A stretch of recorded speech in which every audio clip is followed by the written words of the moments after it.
มึก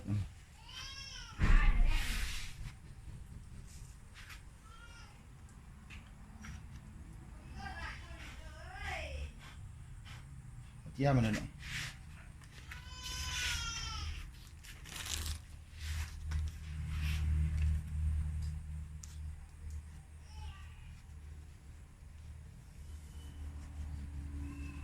เปลี่ยนเนาะปิดด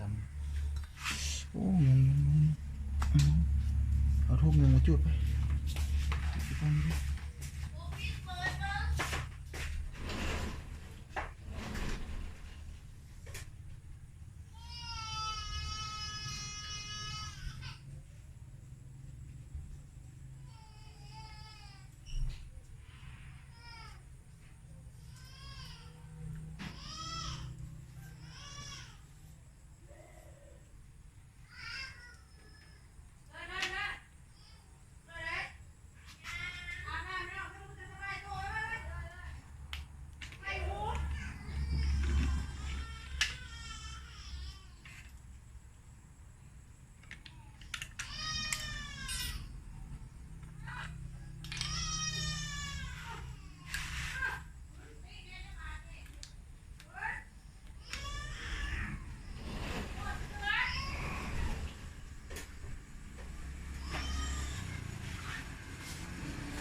นี่เขากองโต๊ะอยู่นะผมจะกองโต๊ะ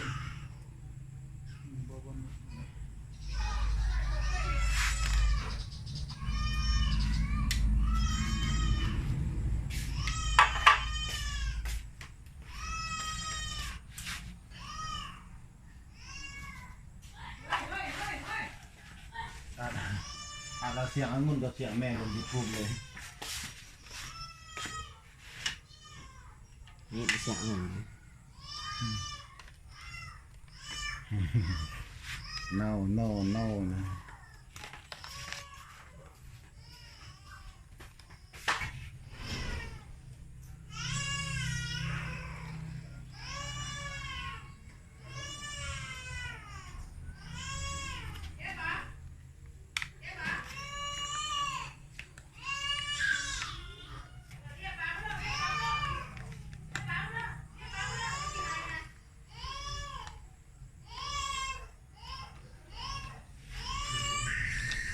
เดี๋ยวไปฟังเสียงอาจารย์น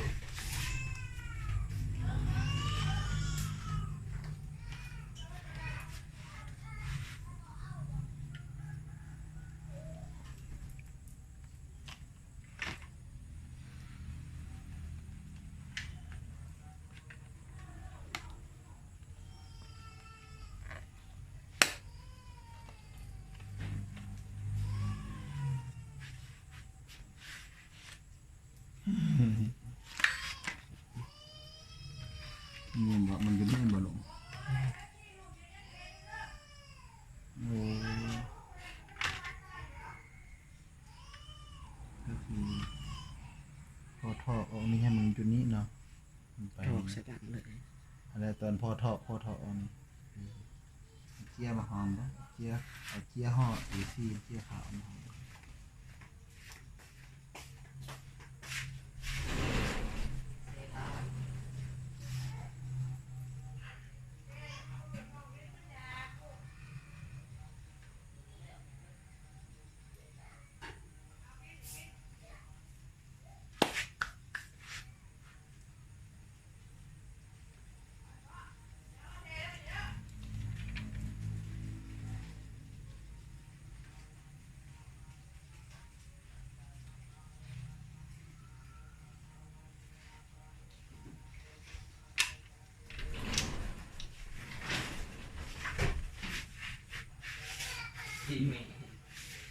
เบ็ดพ่อก็สิเปลี่ยนเลยเปลี่ยนเบ็ดเลย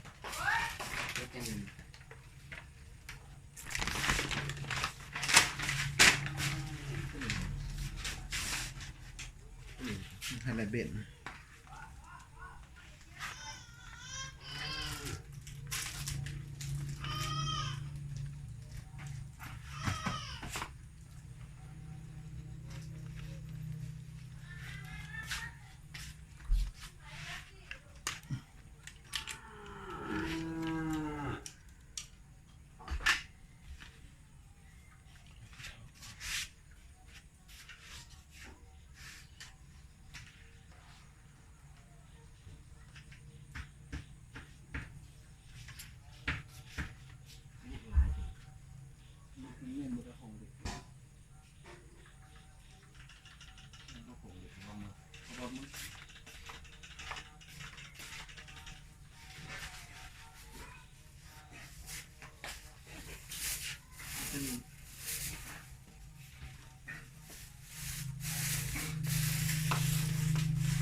ดูดแล้วลูกจะมวนหลุมดูดเอาบดแล้วจะมวนกระถมเลยดูดเอา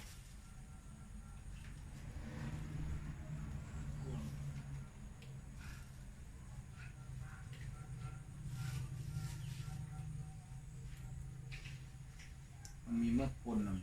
เมือกมันไปปนกับจริงตรงเด็กก่อนจริงคงเด็กมันมีน้อยเดียว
เติมท่อตรงนี้แล้วเต็มมันก็อัดมาตรงนี้ผมบอกมันจะแล้วมันติดปั้นเขาเองต่อ เราจะทำเพิ่มเต็มแค่นั้น ท่อตัวไหน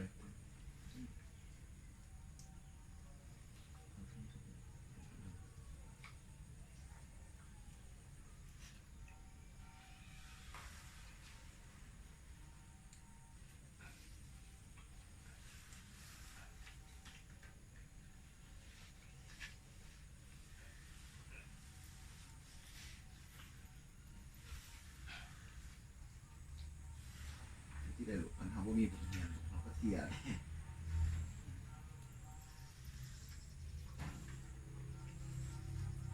แน่บุญซื้อบทเรียน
ออกเลยก็ได้นะมาเลยก็ได้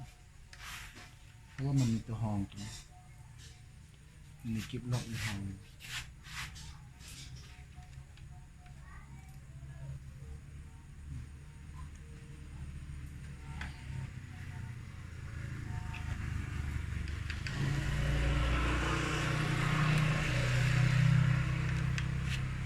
ตัวอย่างที่เป็นตัวห้อง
ก็ต้องใช้วิธีเป่าที่เขาดูบอก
โอ้ยานถึงไม่ละ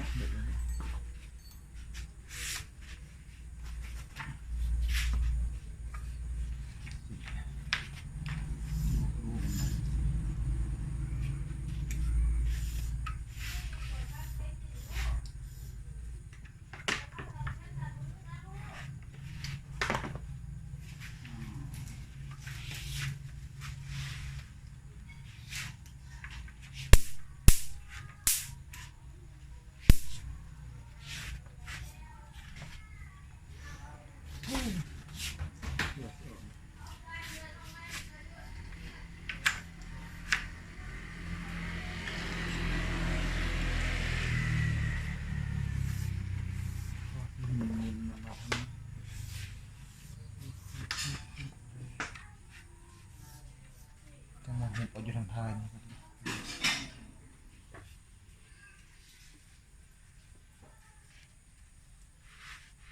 จบ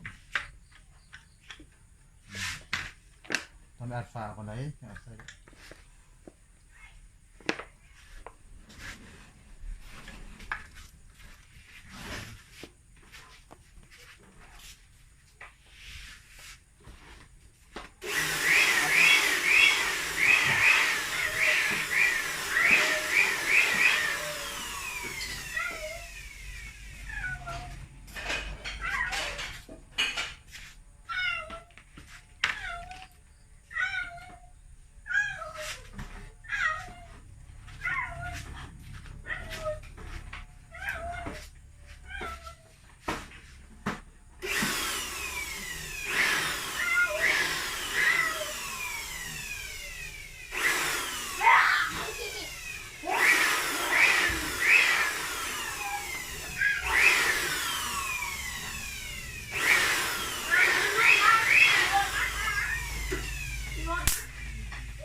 ก่อน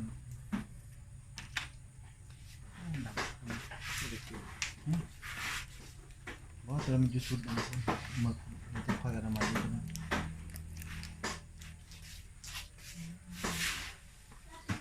ไม่กินออกไหมตรงเนี่ย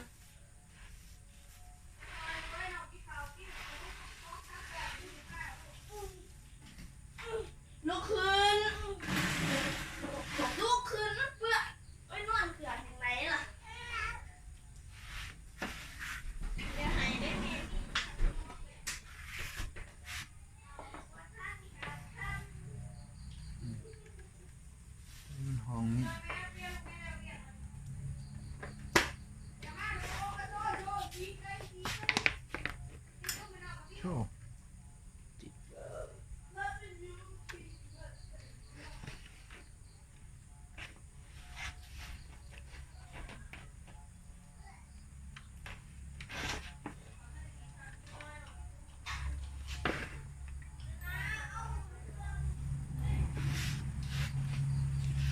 คือ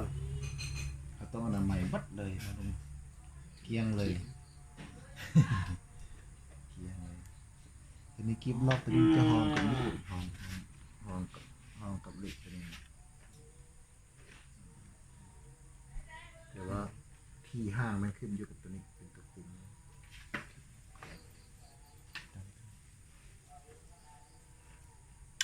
โอ้โถ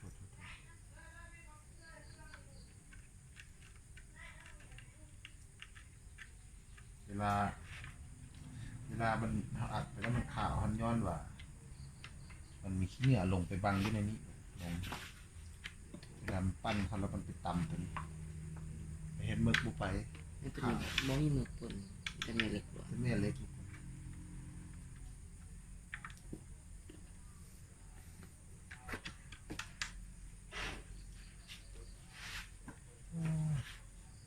ถอยรถไฟไปเลยขอยันหนึ่งไม้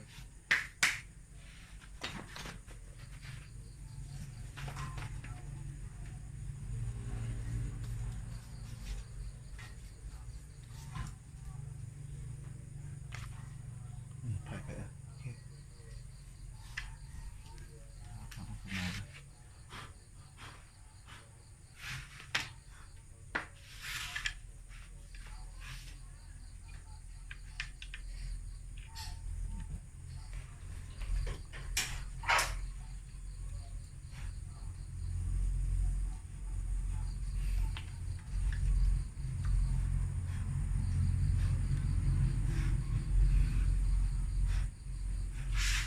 จะมีอะไรที่มีไม้เนี่ย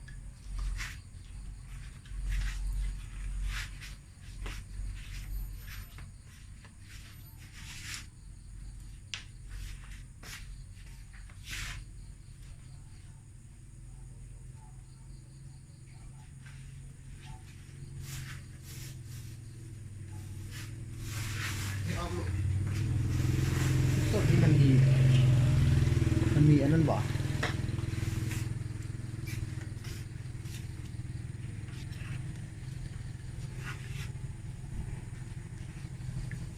มันมีตัวอย่างรอบดูแกนปั้น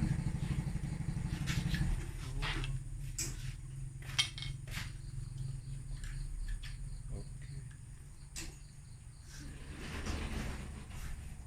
ถ้าได้พาข้อมูลกัน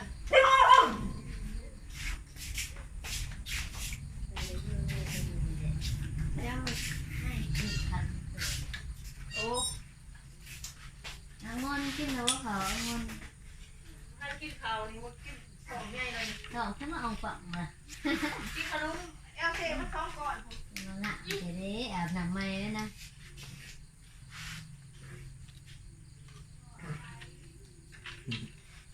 นี่เอางอนคุย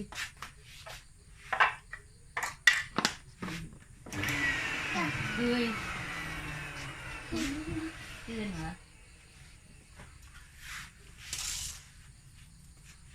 ตัวนี้เห็ดเหนื่อยยกโต๊ะสิที เอาลงสรุปเอาลง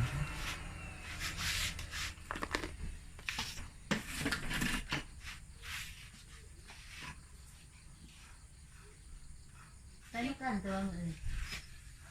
ก็คือใช้บ้านพี่ได้สิใช้บ้านตัวเองบ้านแม่ขาก่อนสิยังว่าป้าไหนว่านาเล็กเขาแต่ยังไม่ไปต้องยังไงอู่บดล่ะบดทุกอย่างคิดได้จมน้ำกุ้งนะจมน้ำวนแบบกูไม่ซื้อกูหักแกอย่าซื้อจมน้ำกุ้งกูดีใจดีใจน้ำกุ้งวัน บาท นี้ สิเบาบาทถ้าฟังเรื่องเอง เว้ยซื้อมาหน่อยเกลือเลย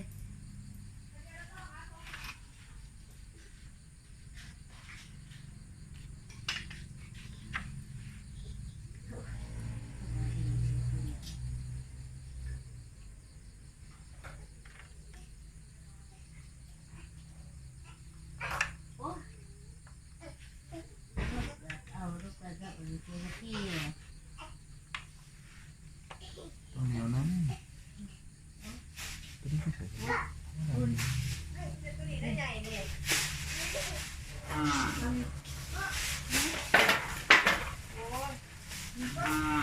าลูกไม่ท้องเลยมาบ่อยาก ไอ้ ไป ลู ซ ก อย ครอบ ที่ ธร เด็ ร ก มดา ใคร มันจะ เกี่ยว มีตัว พอท้องก็ถือว่าลูกก็บ่กล้าเพราะว่าบางคนเลยถือนะมันก็จะมามีลูกหน่อยแล้วจะต้องมาตีกว่ามึงจะจมมันกูเลิก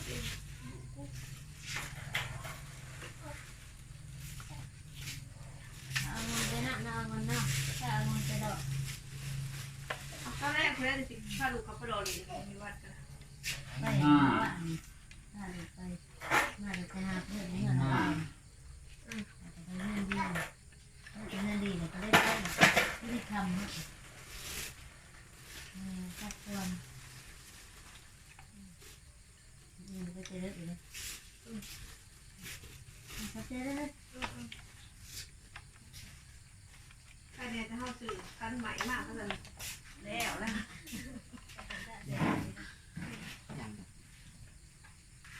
ม้วนก็บอกน้ำดูยืดพัน นี่บ่ยางดำเนาะ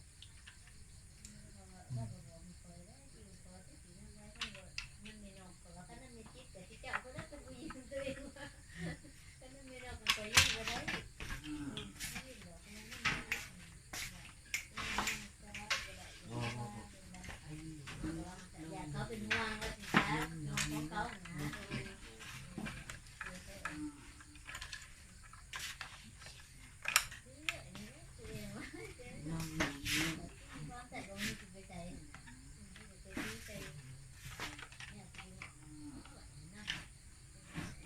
น้ำมันจะสวมอยู่แล้วเนาะเพื่อของมุเพื่อ